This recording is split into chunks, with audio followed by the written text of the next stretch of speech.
Okay, अस्सलाम वालेकुम। तो शुरू कर रहे हैं बस। आवाज़ से एक बार कंफर्म कर देना, आवाज़ ठीक है?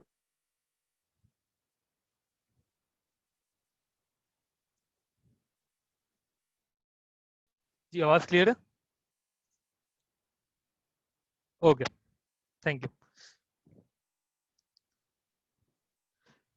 अच्छा, हमने प्रोडक्शन कॉस्ट शुरू किया था और उसमें बहुत सारी चीज़ें पड़ी थी कि प्रोडक्शन और कॉस्ट, प्रोडक्शन किस तरीके से रिएक्ट करती है। लास्ट चीज़ जो हमने देखी थी तरीके से, वो थी हमारा टोटल प्रोडक्ट। टोटल प्रोडक्ट का ग्राफ देखा था हमने, कहा था कि इनिशियली तेज़ी से बढ़ेगा एट अ फास्टर रेट जब एमपी बढ़ रहा होगा। एमपी की वैल्यू कम होगी तो ये गिरना शुरू होगा। ठीक है ना, इसको हमने कंट्रास्ट भी बनाया था इसका, इसके साथ। जब तक एमपी बढ़ रहा है, जो कि हमने देखा यहाँ बढ़ रहा है, तब तक टोटल प्रोडक्ट की वैल्यू बढ़ रही है तेजी से। जब एमपी की वैल्यू कम हो रही है, उस वक्त भी टोटल प्रोडक्ट बढ़ रहा है Q1 से एट अ स्लोअर रेट। ठीक हो गया। जब एमपी नेगेटिव हुआ है इस पॉइंट के बाद से, Q2 के बाद से, उस वक्त हमने देखा कि टोटल प्रोडक्ट जो है वो फॉल होना शुरू हुआ। ठीक है ना, ये हमने देखा था। और डिस्कशन, इसकी सारी डिस्कशन भी की थी, डिक्रीजिंग या diminishing marginal returns to labour. MP का गिरना, उसकी रीजनिंग भी की थी। ये Q1 से Q2 हो रही है और टिल Q1 हमने कहा कि इंक्रीजिंग मार्जिनल रिटर्न से एमपी बढ़ रहा है। ये तो हो गई प्रोडक्ट की कहानी। आज जो हमने शुरू करना है कॉस्ट। प्रोडक्ट को हमने देख लिया, हम कॉस्ट शुरू कर रहे हैं। कॉस्ट शुरू करने से पहले हमें जरा डिस्टिंग्विश करना है डिफरेंट टाइप्स ऑफ कॉस्ट में। पहले हम वो देखेंगे, फिर we will move on to the graphs of cost. ठीक है। तो पहले जो हमें डिस्टिंग्विश करना है वो हमें करना है बिटवीन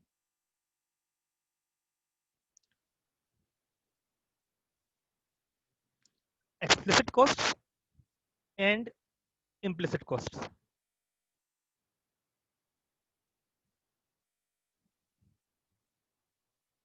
ठीक है, इकोनॉमिक्स में हम कॉस्ट की दो ब्रॉड कैटेगरीज करते हैं, explicit cost and implicit cost. Explicit क्या होती है, इम्प्लिसिट क्या होती है, वो हम जरा देखते हैं। एक्सप्लिसिट कॉस्ट को हम डिफाइन करते हैं एज कॉस्ट, या इसको किसी और से लिख लेते हैं। ये वो कॉस्ट है of the factors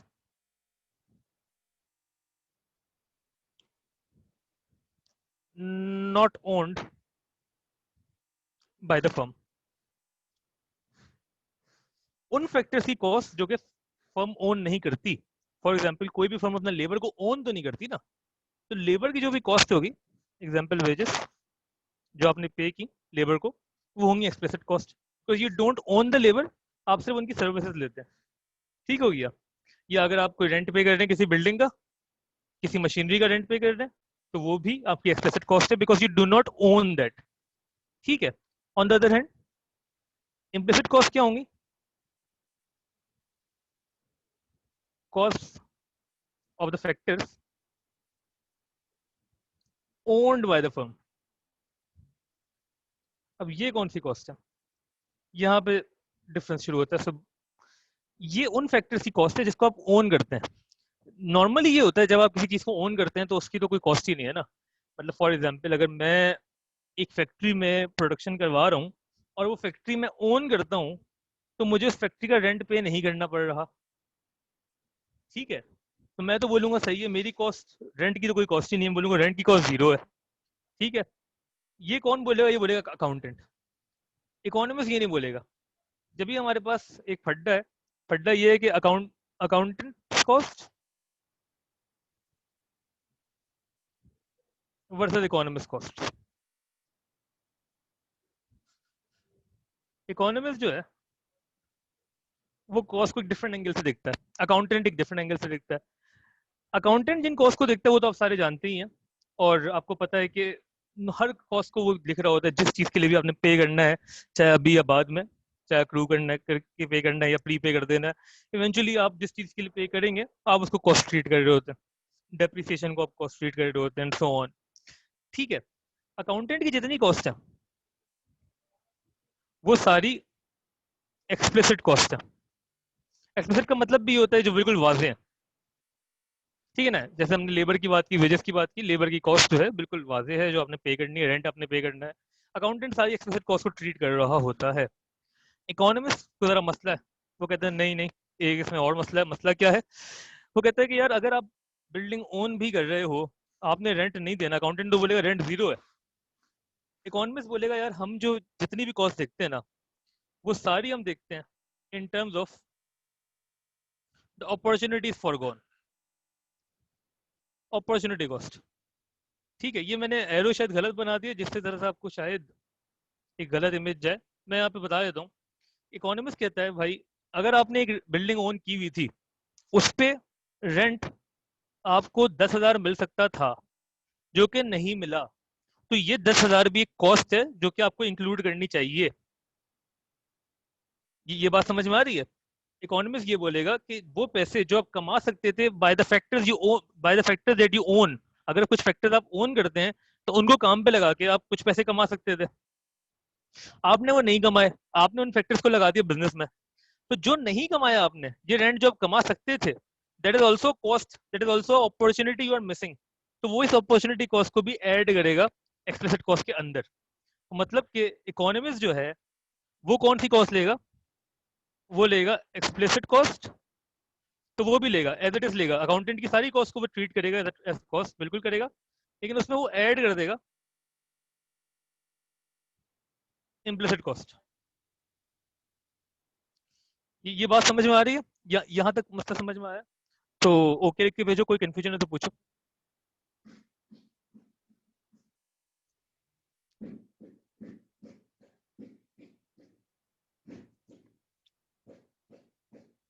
ji everyone,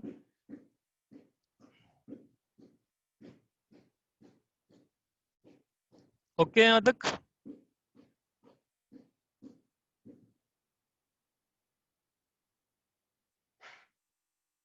बाकी लोग जो रिप्लाई नहीं कर रहे, अरीबा, वफा, शामिर, आजिक,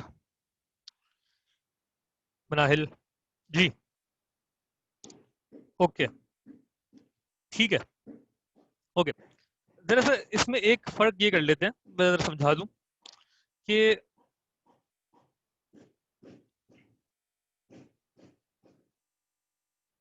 हमने ये सारी बातें की, इसमें मैं एक चीज और बोल दूं। एक मैं स्टेटमेंट लिख रहा हूँ, वो आप कॉपी कर लें उसको।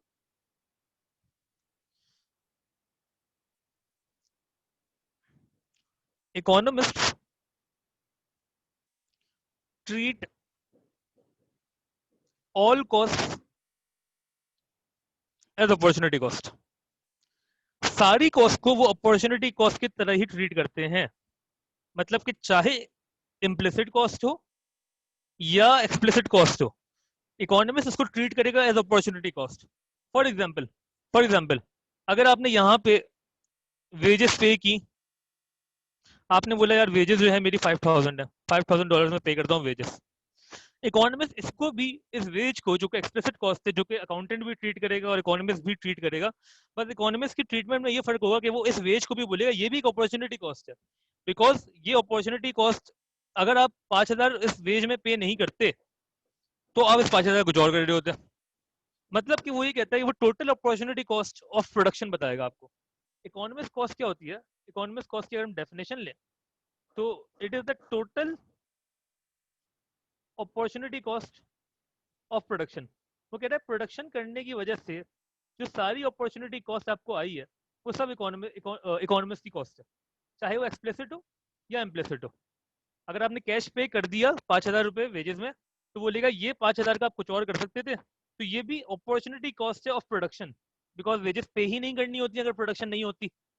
प्रोडक्शन की वजह से आपने 5,000 पे करना पड़ा, प्रोडक्शन नहीं होती तो आप 5,000 पे नहीं करते, उस 5,000 का आप कुछ और करते। तो the opportunity cost of production में एक्सप्लिसिट कॉस्ट भी आती है as well as implicit cost भी आती है। एक्सप्लिसिट और इम्प्लिसिट में मेन फर्क क्या है? They depend on the factors you own और डू नॉट ओन। अगर यहाँ पे आप ओन नहीं करते तो हम बोलेंगे ये एक्सप्लिसिट कॉस्ट है। आप अगर मशीनरी ओन नहीं करते, आपने रेंट पे ली हुई है, तो मशीनरी की जो भी कॉस्ट एक्सप्लिसिट है। मशीनरी अगर आप ओन करते हैं तो उस पर जो आप कमा सकते थे रेंट आउट करके, वो आपकी इम्प्लिसिट कॉस्ट है। ये बात समझ में आ रही है ना?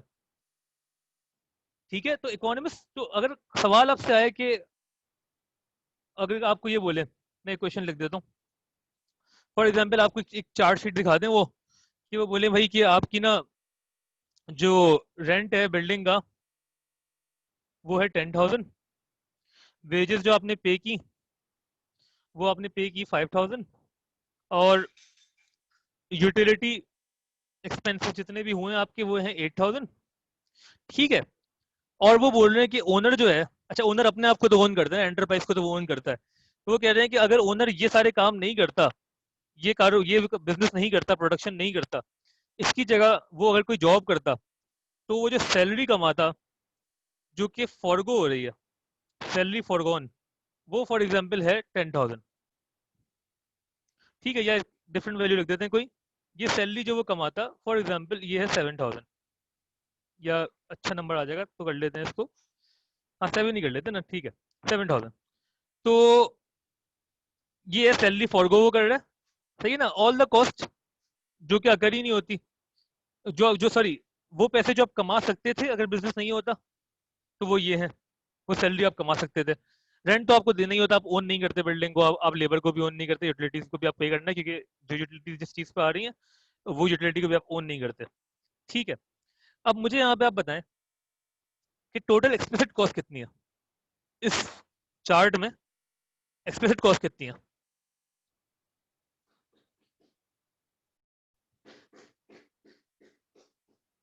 जल्दी से बताएं एक्सप्लिसिट कॉस्ट कितनी है।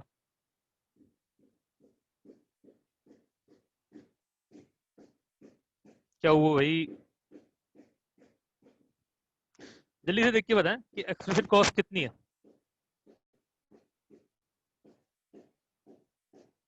इस चार्ट में, what is the explicit cost and what is the implicit cost.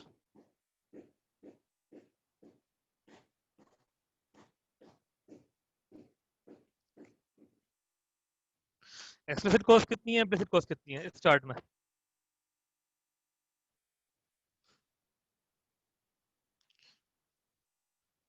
जवाब क्यों नहीं आ रहा भाई, ओके लिख के भेज तो सिर्फ। सिमरा, शामिर, समीर, मनाहिल, मारू।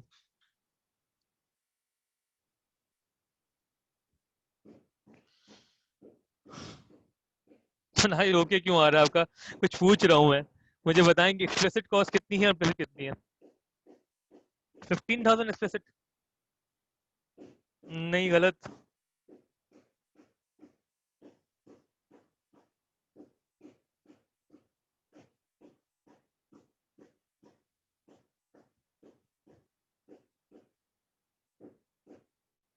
अरे सही कह रहे हैं, एक्सप्लिसिट कौन कौन सी है, ये तीनों एक्सप्लिसिट है। एक्सप्लिसिट वो सारी कॉस्ट जो अकाउंटेंट लिखेगा, सही है ना, तो एक्सप्लिसिट कॉस्ट कितनी है आपकी,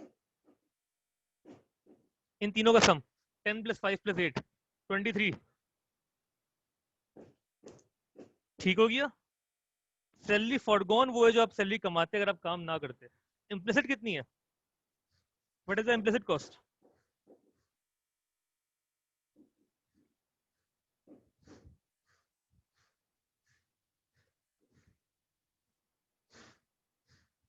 रेंट होगा भाई, रेंट होगा, आप ओन नहीं करते ना बिल्डिंग को, तो रेंट तो होगा। इस एग्जांपल में आप ओन नहीं करते बिल्डिंग को। ठीक है, इम्प्लिसिट कितनी है 7,000, समीर सही कह रहे हो, मारू सही, बिल्कुल ठीक। इम्प्लिसिट कितनी है 7,000। ठीक है,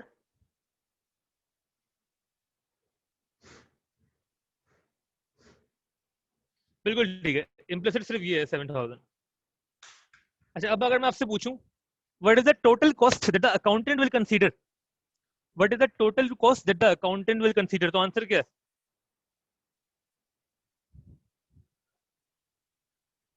what is the total cost that the accountant will consider.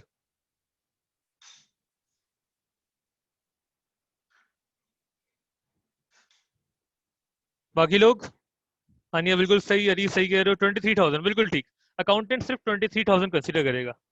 और अगर मैं पूछूं what is the total cost that the economist will consider,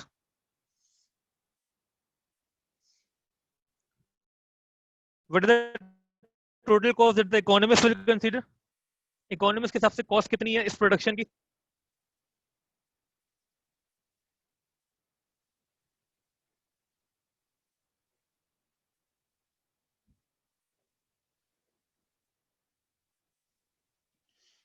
93 नहीं, 70,000 नहीं, 7,000 है, 7,000 है, 30,000 बिल्कुल सही कह रहे हैं आप लोग, 30,000। अरीज, समीर, अरीज, मारू सब सही कह रहे हैं, 30,000 ठीक हो गया मनाहिल।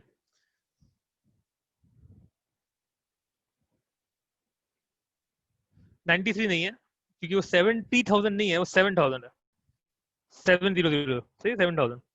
तो इकोनॉमिस्ट बोलेगा भाई जो टोटल कॉस्ट है वो इनका सम है, जो कि 30,000 है। ये आ गई इकोनॉमिस्ट की कॉस्ट। बेटा ये जो मैं बोल रहा हूँ ना, ये इसी तरीके से एमसीक्यूज आती हैं, ठीक है, और क्वेश्चन में भी आपको वो तंग करेगा इसमें। इकोनॉमिस्ट कॉस्ट ये है, अकाउंटेंट की कॉस्ट ये है, अकाउंटेंट ये कॉस्ट देखेगा, ठीक है। अच्छा अब मुझे जरा बताएं, और इम्प्लिसिट भी आपने देख लिया कितनी है, इम्प्लिसिट सिर्फ ये जो अकाउंटेंट देखेगा, एक्सप्लिसिट सिर्फ ये, सॉरी उल्टा बोल दिया मैंने, ये जो है अकाउंटेंट कॉस्ट भी है और यही आपकी एक्सप्लिसिट कॉस्ट भी है, कि अकाउंटेंट सिर्फ एक्सप्लिसिट कॉस्ट देखता है, ठीक है। इम्प्लिसिट कॉस्ट क्या है, ये है, this is only this is the implicit cost, ठीक है ना। Cost of the factors owned by the firm, सही है ना, तो अपने आप को तो ओन करता है, वो सैलरी जो कमा सकता था वो 7,000 थी, तो वो इम्प्लिसिट कॉस्ट हो गई। इकोनॉमिस्ट की कॉस्ट क्या है, इकोनॉमिस्ट इन दोनों को ऐड करेगा, implicit plus explicit, which is 30,000, ठीक हो गया, ये समझ में आ रहा है। अच्छा अगर ये समझ में आ रहा है तो मुझे अब बताओ, अब आखिरी सवाल ये है इस चार्ट से related, what is the total opportunity cost of production, ये प्रोडक्शन की कॉस्ट है ना सारी, इस वक्त what is the total opportunity cost of production, तो क्या आंसर है, what is the total opportunity cost of production.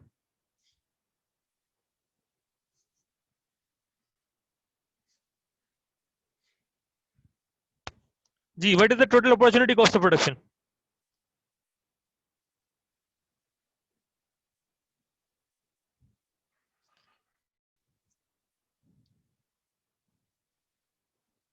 इस चार्ट में ये जो आपकी चार वैल्यूज दी हुई हैं, इनमें total opportunity cost of production क्या है,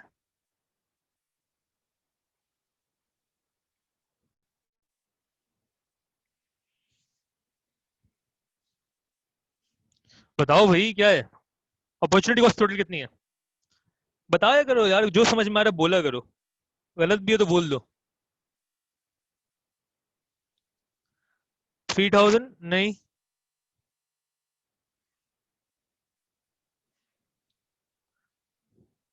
30,000 बिल्कुल सही कह रहे हैं, 30,000 है। मैंने क्या कहा कि total opportunity cost, opportunity cost क्या थी, टोटल अपॉर्चुनिटी कॉस्ट। इकोनॉमिस्ट जो है वो सारी कॉस्ट को अपॉर्चुनिटी कॉस्ट के टर्म्स में देखता है, economist treat all cost opportunity cost, सही है ना, all cost are treated in terms of opportunities forgone, ठीक है ना। तो एक्सप्लिसिट कॉस्ट भी जो आप पे कर रहे हैं, उसमें जो अपॉर्चुनिटी फॉरगो किया आपने, आपने अगर वेजेस पे की और आपने रेंट पे किया, यूटिलिटीज पे की, ये सारी चीजें आपको नहीं देनी पड़ती अगर आप प्रोडक्शन नहीं करते। तो प्रोडक्शन की total opportunity cost is the total economist cost, ठीक है। इकोनॉमिस्ट की जो कॉस्ट है इसी को हम टोटल अपॉर्चुनिटी कॉस्ट कहते हैं, क्योंकि इकोनॉमिस्ट जो है वो एक्सप्लिसिट कॉस्ट को भी अपॉर्चुनिटी कॉस्ट की टर्म्स में देखता है और इम्प्लिसिट कॉस्ट को भी अपॉर्चुनिटी कॉस्ट की ही टर्म्स में देखता है। ये चार्ट समझ में आया, ये कॉस्ट सारी समझ में आई है, सब समझ में आ गया तो ओके लिख के भेजो, कॉपी कर लो, पहले ओके लिख के भेज दो, फिर टाइम दे दूंगा कॉपी करने का। कोई कंफ्यूजन है पूछ लो, नहीं तो ओके लिख के भेज दो।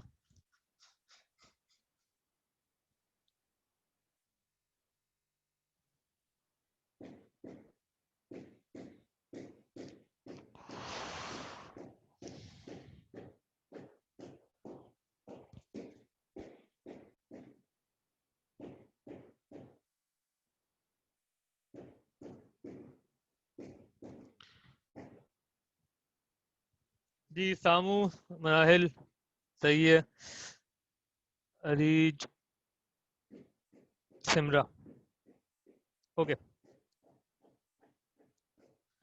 ठीक है।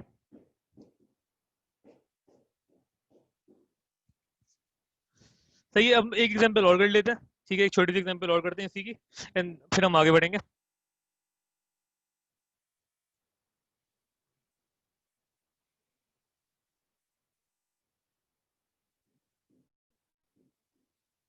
अब आपने खुद बताना है जल्दी से जो मैं पूछूंगा।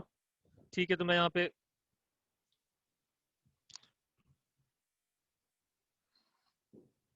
कॉस्ट लिख देता हूँ कुछ।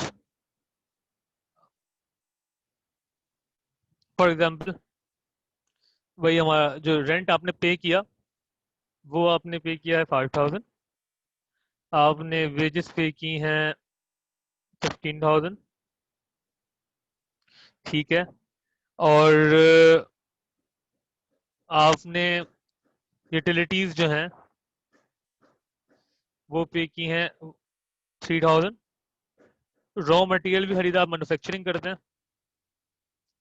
उसकी जो टोटल कॉस्ट आई है उससे हम कर लेते हैं 10000। ठीक है। अगर आप ये सारा काम नहीं कर रहे होते तो आप सैलरी कमा रहे होते।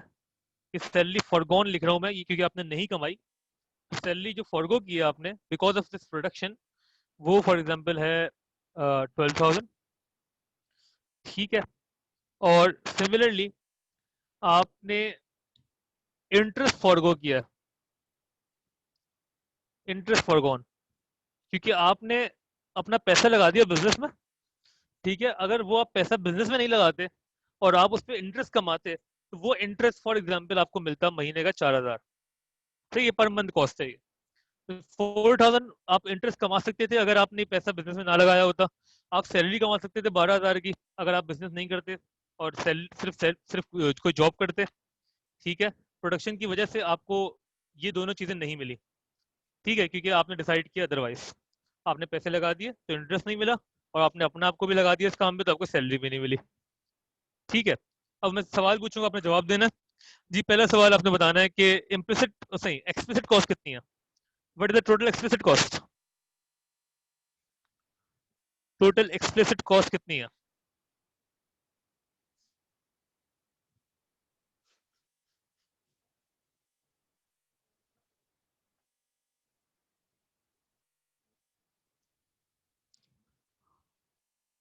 33000। चेक कर लेते हैं समीर। समीर कह रहे हैं 33000।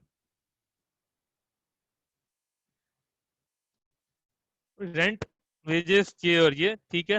15, 20, 23, 33, बिल्कुल ठीक। तो एक्सप्लिसिट कॉस्ट जो है इन चारों का सम है, जो कि है 33000। ठीक हो गया। इम्प्लिसिट कॉस्ट कितनी है।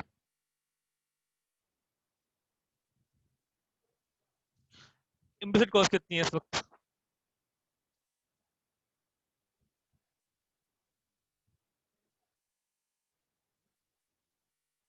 16000। इम्प्लिसिट कॉस्ट है 16000। बिल्कुल ठीक।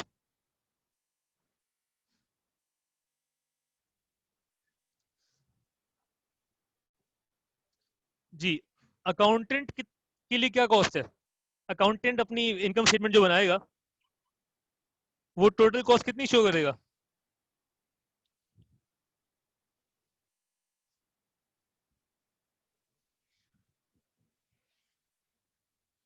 और इकोनॉमिक्स का भी बता दो, इकोनॉमिक्स कितनी शो करेगा। पहले अकाउंटेंट का बताओ और फिर इकोनॉमिक्स की कॉस्ट बताओ।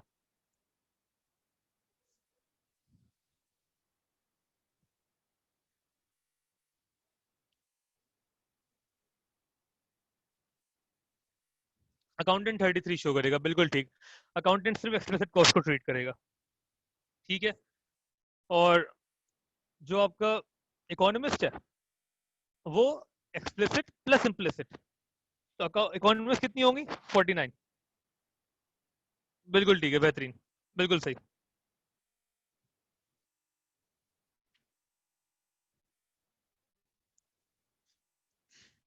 ठीक है, तो अकाउंटेंट की जो कॉस्ट है वो टोटल सिर्फ 33 होंगी, जो आपकी एक्सप्लिसिट है। और इम्प्लिसिट जो है वो एक्सप्लिसिट में ऐड होने के बाद 49000 टोटल कॉस्ट होगी, जो इनका सम होगा। ठीक है, सही है। और मैं पूछूं what is the total opportunity cost of production. कभी कभार एमसीक्यूज में ये पूछता है what is the total opportunity cost of production. तो आंसर क्या होगा। What is the total opportunity cost of production.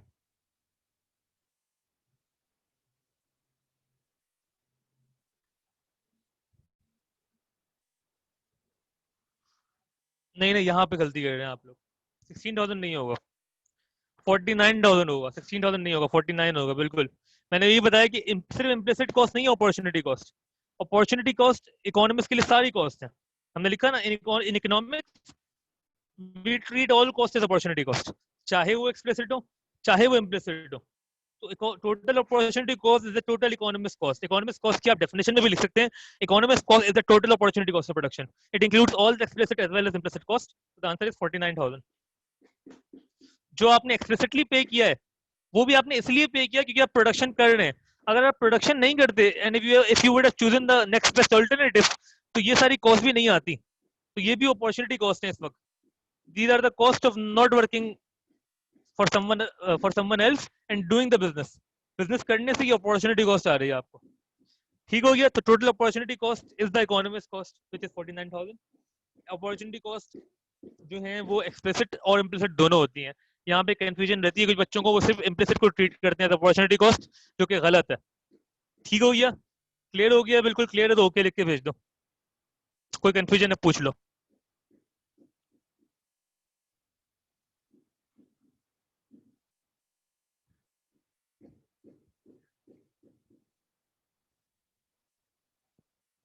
जी बाकी लोग?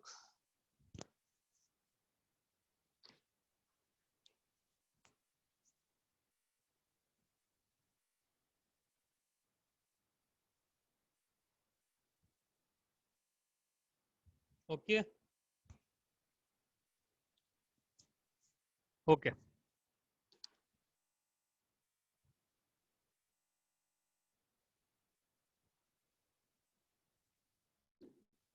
ठीक है, मूविंग ऑन। फर्दर डिस्टिंक्शन जो हमारे पास कॉस्ट में, वो वही है जो आपको पता है, fix cost and variable cost. ठीक है, तो हमारे पास जो फॉर्मूला है वो ये है। अच्छा, यहाँ पे मैंने फॉर्मूला लिख दिया था ना। फॉर्मूला क्या मतलब? हाँ जी, इकोनॉमिक्स कॉस्ट का सम क्या है, फॉर्मूला क्या है? Explicit plus implicit. ठीक है, तो इकोनॉमिक्स की जो कॉस्ट है मैं यहाँ लिख भी दूँ, उसको आप चाहें तो दे सकते हैं। Economics cost is explicit cost plus implicit cost. ठीक है, ये लिख लें ताकि याद रहे, अगली बार देखें तो। सिमिलरली इकोनॉमिक्स कॉस्ट को आप अकाउंटेंट की cost plus the implicit cost भी कह सकते हैं।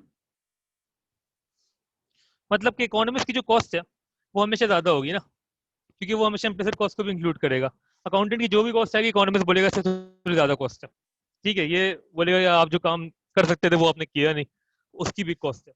वो ट्रीट करना ज़रूरी है। वैसे आपको बताऊँ, अगर आप देखें ना, तो आप असल में इकोनॉमिक्स की कॉस्ट आपके जहन में चल रही होती है, बस आपको ने उसको नाम नहीं दिया हुआ। कोई भी काम आप करेंगे तो आप ये सोचेंगे ना यार कि मतलब अगर मैं प्रोडक्शन कर रहा हूँ, पूरी इतनी मेहनत कर रहा हूँ, टाइम लगा रहा हूँ, लोगों को इकट्ठा कर रहा हूँ, रिस्क ले रहा हूँ, और उसके बाद भी अगर मैं प्रॉफिट वही कमा रहा हूँ जो मैं एक सैलरी से भी कमा सकता था, तो मैं इतनी मेहनत कर क्यों रहा हूँ? मैं रिस्क ले रहा हूँ बिला वजह। तो आप अगर सैलरी से फॉर एग्जाम्पल 10,000 कमा सकते थे और आपने अकाउंटेंट के हिसाब से प्रॉफिट कमाया है 8,000, तो आपको तो नुकसान हुआ। इतनी कहानी करने के बाद आप 8,000 प्रॉफिट कमा रहे हैं। अगर आप सारी प्रोडक्शन नहीं करते और सिर्फ चुपचाप जॉब कर लेते तो वो 10,000 तो आप कमा ही लेते। तो इकोनॉमिक्स बोलेगा नुकसान हुआ, अकाउंटेंट बोलेगा 10,000 का प्रॉफिट हुआ। बात समझ में आ रही ना? अकाउंटेंट बोलेगा कि 8,000 प्रॉफिट है। अगर अकाउंटेंट 8,000 का प्रॉफिट शो कर रहा है, अकाउंटेंट प्रॉफिट शो कर रहा है आपकी इनकम स्टेटमेंट में 8,000 का, और आपको पता है यार कि 10,000 तो मैं वैसे ही कमा लेता अगर मैं प्रोडक्शन करता ही नहीं, तो आपको 2,000 का नुकसान हुआ है अकॉर्डिंग टू द इकोनॉमिस्ट।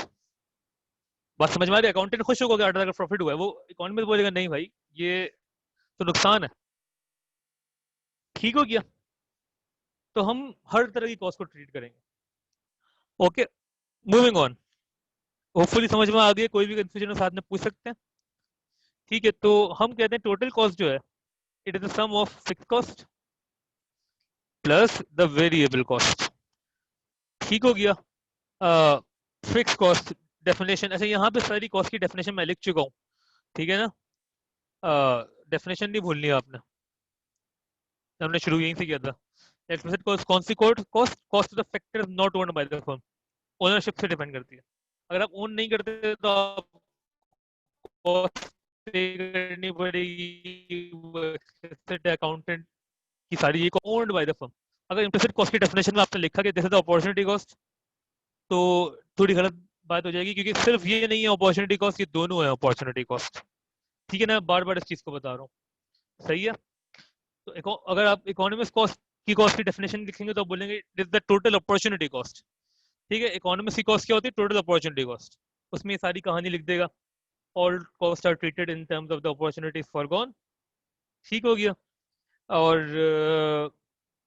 बस यही है ना। अकाउंटेंट की जो कॉस्ट है उसकी डेफिनेशन क्या होगी? इधर द एक्सप्लिसिट कॉस्ट, और फिर आप आगे एक्सप्लिसिट कॉस्ट की कहानी लिख देगा। इकोनॉमिक्स की कॉस्ट क्या है? अकाउंटेंट की कॉस्ट प्लस द इकोनॉमिक्स की कॉस्ट, और सॉरी अकाउंटेंट की cost plus the implicit cost. ठीक है, फिक्स कॉस्ट को डिफाइन करते हैं। ये तो पढ़ा हुआ है ना तुम लोगों ने, अभी शायद अकाउंटिंग में वापस पढ़ रहे हो गई है। फिक्स कॉस्ट को कैसे डिफाइन करते हो तुम लोग? तुम लोग क्या मतलब, हर कोई कैसे डिफाइन करता है? What do we mean by fix cost?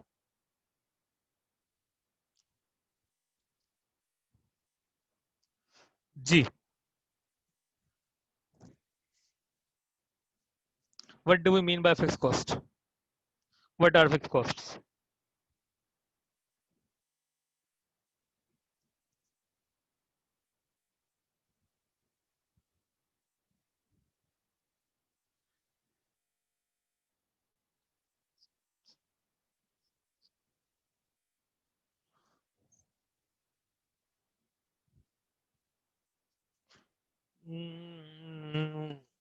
यार, नेसेसरी टू पे जो है ना, ये गलत डेफिनेशन है।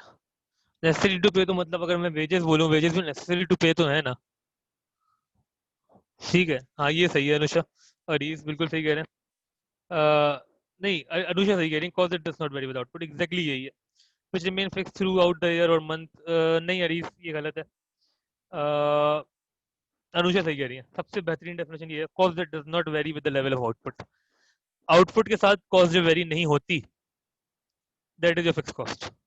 फिक्स कॉस्ट को हम जब भी डिफाइन करेंगे, हम विद रिस्पेक्ट टू आउटपुट देखेंगे कि मैं यूनिट्स बढ़ा रहा हूँ तो क्या हो रहा है। तो fix cost is the cost that does not very with the level of output। Very का मतलब चेंज है ना। Cause it does not change, does not very with the level of output. Output change करने से ये cost change नहीं होगी। अच्छा, ये मैं आपको बता दूं कि हमारा जो चैप्टर जो चल रहा है ना, वो मैं वापस रिवाइज कर दूं। ये सारी कहानी जो है, ये कौन सी कॉस्ट की है? ये कॉस्ट, यहाँ पे थोड़ा मिसलीडिंग वर्ड है, तो मैं इसको बेहतर वर्ड लिख देता हूँ। हमारे लिए ये कौन सी कॉस्ट है?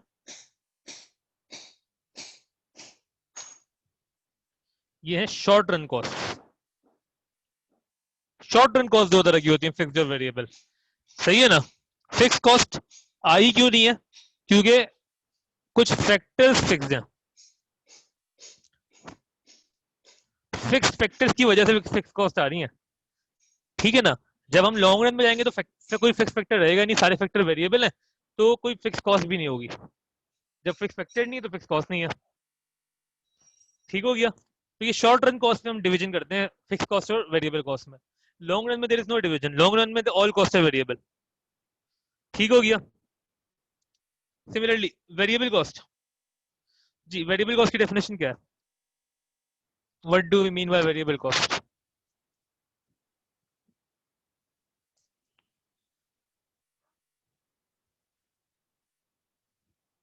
What are variable cost?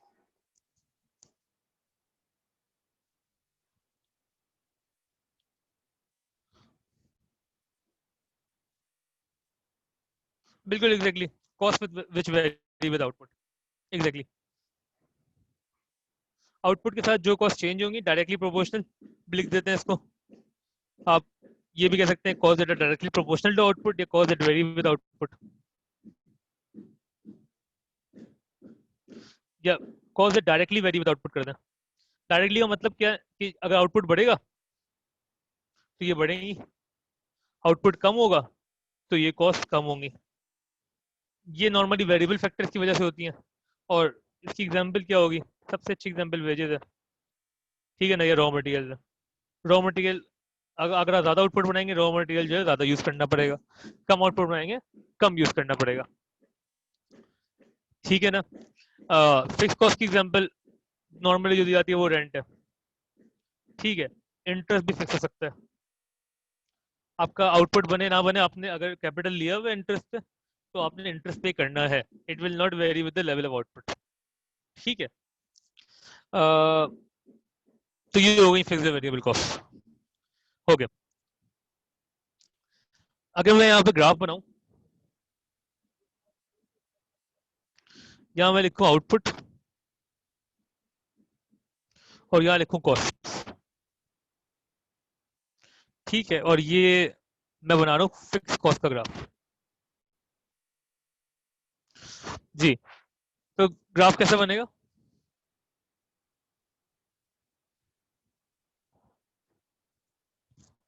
अगर मैं फिक्स कॉस्ट का ग्राफ बनाऊंगा तो कैसा बनेगा?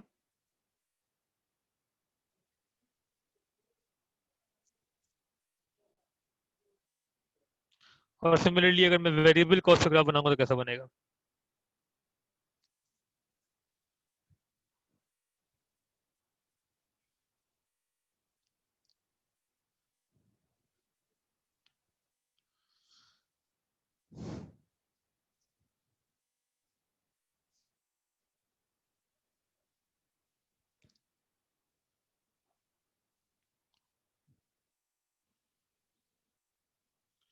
फिक्स में इनवर्स नहीं होगा, फिक्स में आउटपुट चेंज ही नहीं होगा, फिक्स में इनवर्स रिलेशनशिप नहीं है, फिक्स में there is no relationship between output and cost, no relationship between output and cost, ठीक है। आउटपुट और कॉस्ट के दरमियान कोई रिलेशनशिप नहीं है, आउटपुट बढ़ेगा तो भी कॉस्ट को फर्क नहीं पड़ेगा, आउटपुट कम होगा तो भी कॉस्ट को फर्क नहीं पड़ेगा, ठीक है।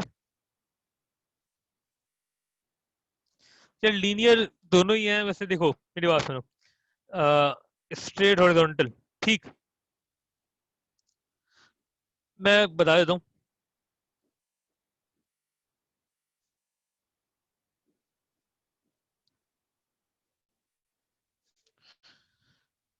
फिक्स कॉस्ट का तो आप सही कह रहे हैं,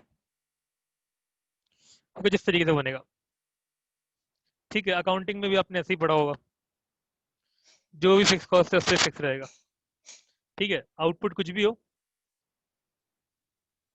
Q1 यूनिट बने या Q2 यूनिट बने, आपने उतना ही पे करना है, ठीक है। या कोई यूनिट ना बने तो भी आपने उतना ही पे करना है। वेरिएबल कॉस्ट का जो ग्राफ है वो कुछ इस तरीके से बनेगा। अकाउंटिंग में आप जो वेरिएबल कॉस्ट का ग्राफ है वो यूं बनाते हैं, स्ट्रेट लाइन। अब वहाँ आप अज्यूम करते हैं कि एवरेज वेरिएबल कॉस्ट चेंज नहीं हो रही, यहाँ पे एवरेज वेरिएबल कॉस्ट चेंज होती है, कैसे होती है वो हम नेक्स्ट क्लास में देखेंगे। अभी के लिए मैं बता दूं कि ये कुछ इस तरीके से बनेगा। अच्छा, यहाँ पे इंपॉर्टेंट क्या है, यहाँ पे इंपॉर्टेंट ये है, अच्छा इसको ना मैं अभी ना इसको सिर्फ यूं करो, नीचे लेके ना आ जाओ, यहाँ तक रहने दो, कर्व सा बनेगा। इंपॉर्टेंट ये है कि ये जो ग्राफ हमने दोनों बनाए हैं ना, इसको हम सिर्फ फिक्स कॉस्ट नहीं बोलेंगे, हम बोलेंगे इसको, एक सेकेंड, ये हमारी है टोटल फिक्स कॉस्ट, और सिमिलरली ये है टोटल वेरिएबल कॉस्ट। अच्छा, इकोनॉमिक्स में ना हम टोटल नंबर्स पे इतना इतना ज्यादा इंपॉर्टेंट नहीं है हमारे लिए, हमारे लिए इंपॉर्टेंट है average number, average fix cost कैसी है और एवरेज वेरिएबल कॉस्ट कैसी है, ठीक है। लेकिन उसको जानने के लिए हमें कल तक का वेट करना होगा, आज के लिए हम इतना ही पढ़ेंगे। आज की कोई क्वेरी है पूछ लो, नहीं तो ओके लिख के भेज दो, उसके बाद हम क्लास खत्म कर देंगे।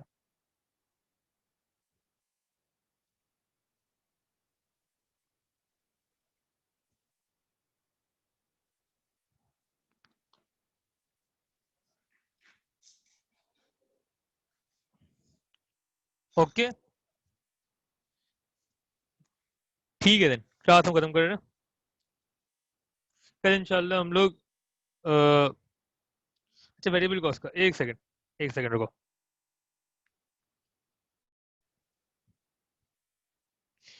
मैं दिखा देता हूँ। अभी के लिए आपको सिर्फ इतना पता होना चाहिए कि जैसा अकाउंटिंग में ग्राफ बनता है वेरिएबल कॉस्ट का, वैसा नहीं बनाएंगे हम। अकाउंटिंग में आप कैसा बनाते हैं आपको दिखा देता हूँ। अकाउंटिंग में आप एक स्ट्रेट लाइन बनाते हैं इस तरीके से, ठीक है, ये आपका वेरिएबल कॉस्ट होती है। हम ऐसे नहीं बनाएंगे, हम कर्व बनाएंगे। लेकिन बात वही है कि हमारे लिए ना ये टोटल का जो ग्राफ है ना, इतना मैटर नहीं करता, हम नॉर्मली ये ग्राफ बनाएंगे ही नहीं, ना ये ग्राफ बनाएंगे। ये दोनों ग्राफ हम नहीं बनाएंगे नॉर्मली, लेकिन पता होनी चाहिए आपको ये कैसे बनेंगे। एक कर्व सा बनेगा, ठीक है। ये फिक्स रहेगी। अभी के लिए इतना कर लो। इंपॉर्टेंट जो है वो एवरेज का ग्राफ है। एवरेज फिक्स कॉस्ट कैसे होगी, एवरेज वेरिएबल कॉस्ट कैसे होगी, एवरेज टोटल कॉस्ट कैसे होगी, वो हमने देखना है, वो हम कल देखेंगे। आज हम यहीं पे खत्म करेंगे, ठीक है। फिर हम लोग कल तक के लिए अल्लाह हाफिज। तो बोलो।